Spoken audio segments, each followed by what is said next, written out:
pelo Talibã no Afeganistão. Essa última vez que eu estive agora, acabei de voltar, voltei há poucas semanas, a gente foi sequestrado, mas ao mesmo tempo bem tratado durante 8 horas pelo Talibã.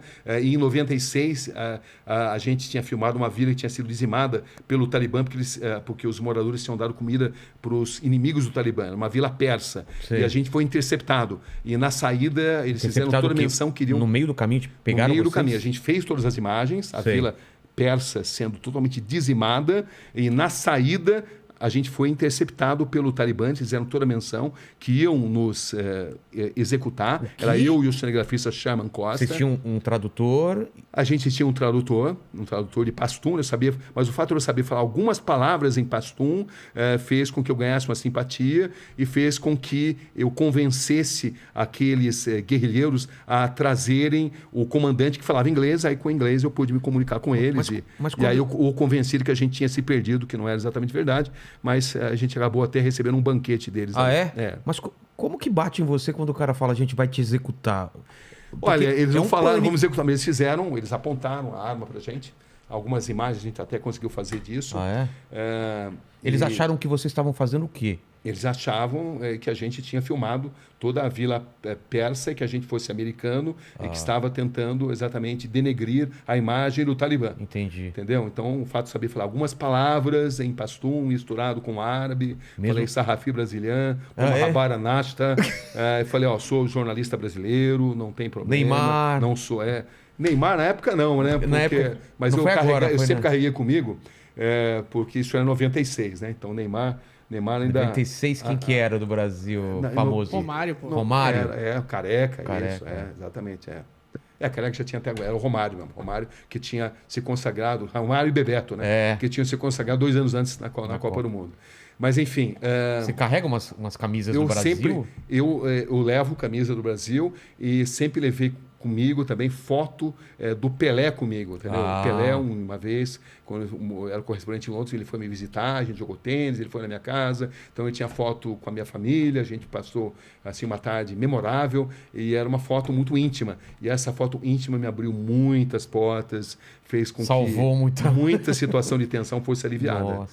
Entendeu? O Pelé, ele abre portas em todos os lugares. Até hoje, né? Até hoje. Você fala Pelé, é a magia. Eu sou muito grato a ele pelo privilégio de ter feito grandes entrevistas com ele e por tudo aquilo que ele significa para nós brasileiros no exterior.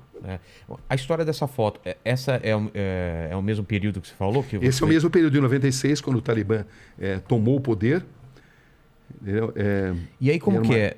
E, inclusive essas fotos aqui foram usadas agora e eles têm muito orgulho dessa época, que foi quando eles tomaram o poder pela primeira vez. O Talibã foi formado em 94, 2 anos depois eles tomaram o poder. Então, esta data, esse tempo da primeira ascensão deles é um momento assim épico para eles. Eles têm muito orgulho disso. Quando você mostrava agora essas fotos serviam para abrir portas e serviram para consertar situações de muita tensão. Porque agora o Talibã voltou ao poder 20 anos depois. A gente acabou de fazer uma série chamada Missão Cabul, que é uma série que cotada para ganhar prêmios e tal. Para você ver aqui como é que é a vida do repórter. Isso aqui já é um rapaz que trabalha comigo, já tentando fazer uma matéria investigativa e sedento por entrar em contato comigo. Fatalmente ele tem que tomar alguma decisão. E a minha vida é assim, a vida inteira tendo que tomar decisões, tendo que construir estratégias para fazer matérias que tragam algum tipo de benefício para a sociedade, né? Mas isso te traz algum tipo de ansiedade? Porque uma decisão errada pode te custar a vida, né? Traz, sim.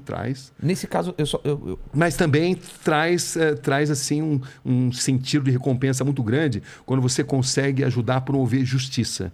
Nesse caso, por exemplo, dos padres, que você conseguiu trazer justiça, não há dinheiro que pague, né? Não tem dinheiro que pague. Ou nesse caso, por exemplo, da ascensão do Talibã, você mostrar que as mulheres foram cerceadas dos seus direitos mais elementares e você ajuda a chamar atenção para a comunidade internacional, você sente que a sua matéria está sendo importante para a promoção de justiça.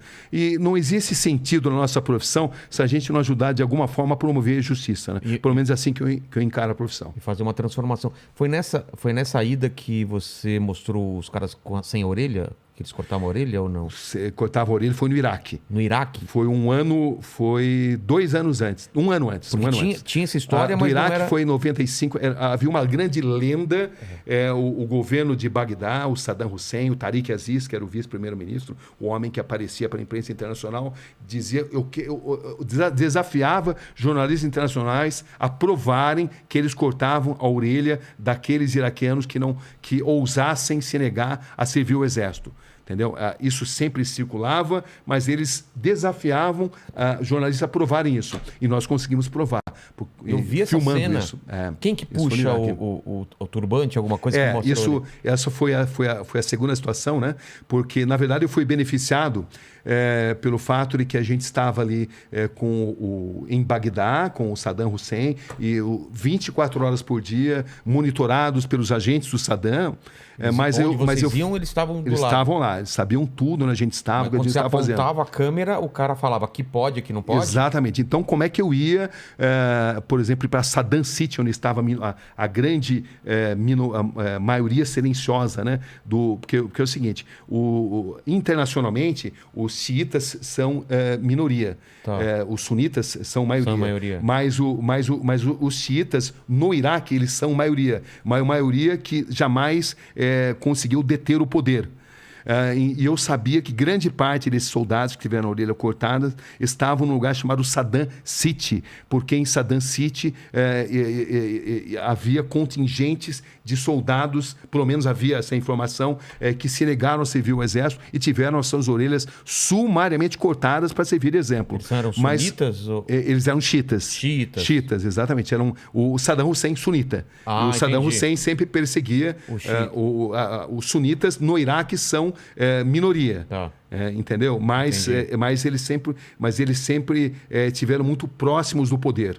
Era uma minoria que sempre deteve um poder econômico maior. Tá. Entendeu? Os sunitas, se você considerar o islamismo internacional, são maioria. Mas dentro do Iraque, os xiitas são maioria. Tá. Né? Esses xiitas são apoiados pelo Irã, que é um país xiita, por exemplo. Né? Bom, mas enfim, e a gente tinha que ir para Saddam City, onde estavam os soldados. Eu sabia que haveria uma grande chance. Mas como é que eu ia fazer para ir sendo seguido dia e noite pelos soldados do Saddam Hussein? Aí como é que eu consegui? Ficamos sabendo que havia chegado assim um grupo de jornalistas